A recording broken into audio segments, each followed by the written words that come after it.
Paano nga ba mag-renew ng ating driver's license within 1 hour or less than 1 hour? So, in this video guys is sundan nyo lang itong step by step at makukuha mo lang ang yung driver's license within or less than 1 hour. Mga requirements na kailangan natin kumpletuhin para sa ating renewal driver's license. So, number 1, CDE certificate. Ito po yung certificate na kung saan pumasa tayo sa exam, mismo sa LTO. Number 2, medical certificate. Makukuha natin itong medical certificate. Minsan, nasa harap ito ng LTO or malapit sa LTO. So, marami itong nagpo-provide ng ganitong medical certificate. Number 3, old license. Dahil renewal tayo, so meron tayong old license. So, kapag nakumpleto na natin itong requirements na to guys, madali na lang yung process. Punta na tayo sa isang requirements. Ito yung CDE exam online. So, itype lang natin dito yung LTO portal. Ayan. So, makikita natin dito yung LTMS online portal. So, i-click lang natin ito. Tapos yan, makikita natin yung register now kung bago lang kayo at login kung meron na kayong mga previous account or license. So, dito guys, makikita natin dito ang email and password. So dito, email kung meron kayong email before na kasama dito sa account nyo or yung LTO client number. Ito yung LTO client number, ito yung 15 digit na binigay sa atin nung nakakuha tayo ng license.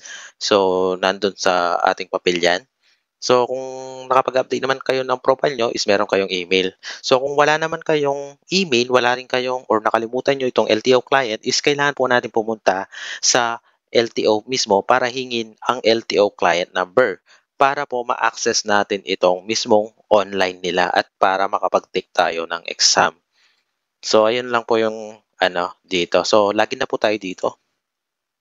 So, ayan, pagka-open ng ating LTO, kapag nakapag-login na tayo is makikita nyo dito yung digital ID na kung saan makikita natin dito yung ating license card. So, dito nyo makikita. So, naka-check yun sa akin. So, kakakuha ko lang po dyan. So, dito, licensing, vehicle, transaction. Ito yung mga makikita mo, yung mga transaction nyo, yung nagbayad ka sa license fee, violation, kung meron kang violation before, documents, and profile. Dito sa profile, pwede po natin i-update to, nalagyan ng email para sa susunod is pwede tayo makapag-login through email and then makapag-update tayo ng details natin or informations natin. So, dito tayo sa LTO official webpage on e-learning. Dito tayo sa e-learning, guys. So, click lang natin itong e-learning. Tapos, click natin itong CDE Online Validation Exam. So, ito po yung exam sa LTO. So, click lang natin yan. So, dito naman guys is merong dapat 80% yung passing rate. So, sa mga renewal po is 25 question po yan. So, dapat kailangan meron kang 20 correct answers. So, dapat 5 lang yung ating mali. So, dito guys, kung mapapansin nyo, meron akong 4 na exam. Ito yung 3 green at saka isang failed.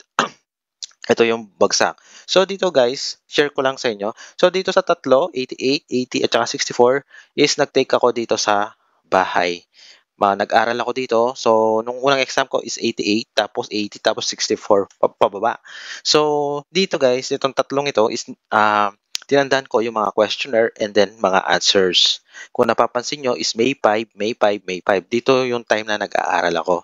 So, kinabukasan, nung pagkuha ko sa exam, is eto po yan, is 5-6, May 6 po. So yun nga, na-perfect ko yung exam. So dahil dito sa tatlong question nito is lumitaw yung mga questionnaire din dito. Pero meron 3 or 4 na hindi ko nakita dito sa previous na 3 exam dito. So kaya nakuha ko itong 100%. So paalala lang guys, sa exam madami rin kasi bumabagsak. So kami 4 kaming nag-take, 2 yung pumasa, kabilang ako doon, and then yung isang tata is naawa ako, bumagsak siya, and then matanda na. So, yun nga, magre-retake ulit siya. So, sa pag bumagsak ka, pwede ka naman mag-retake ng mag-retake. Yun nga lang po is, sa oras is sayang po yung oras. So, yun nga, nakapagtanong din ako, uh, ang, uh, ang picture is 2.5, pero kapag kukunin mo ito ng mismo sa LTO or mag-ano ka ng magda-direct ka sa LTO, is magagastos mo is 180. So, dito sa Pampanga, dito sa Santo Domingo, Pampanga, so ang nagastos ko is 659 yung license fee. So, tapos medical ko is 500 equals 150. So, tinotal ko ng 1,2 kasi nagpa-Xerox din ako,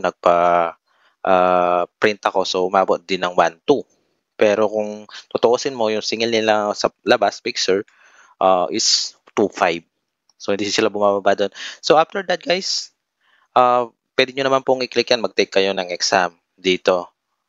Wala naman pong limit yung exam, sabi ng mismong nasa LTO para makapasa yung mga nag-e-exam. So dito, tapos pindutan nyo po dito, yan, makikita nyo po, magkakaroon kayo ng ganito. And then, isasubmit nyo po, ipipirmahan yan ng nagpa-exam sa inyo kapag nakuha nyo mismo dun sa LTO na nagpa-exam, lalagay nila dito na pass at kung ilan yung rate mo. So, yan. So, tapos, pupunta ka doon sa designated na window na kung saan ituturo din sa iyo. Isasubmit mo ito kasama yung mga papers mo na ID mo na old, CDE exam, yan, at saka yung medical mo. And then, after that, kung wala naman masyadong pila, is kukunin sa'yo yung fingerprint mo. And then, tatanungin ka kung may nagbago, kung yung pirma mo is same pa rin, or may babaguhin sa details mo. Which is sa akin, wala naman. Tapos, umupo ulit ako. After 10 minutes to 15 minutes is na-release na yung aking license card. So, umabot lang ito ng mga 1 hour or kulang sa 1 hour lang or nasa 1 hour lang talaga. So, ang bilis lang pala ng process. So, nataka lang ako bakit kasi ang daming pila din, ang daming kumukuha ng license. Pero kapag alam mo na itong process na ganito, mabilis na lang, dire-diretso na lang. So, ayun lang guys. Kung meron kayong katanungan, pwede naman kayong mag-comment down below and then sasagutin natin yung mga katanungan. Salamat.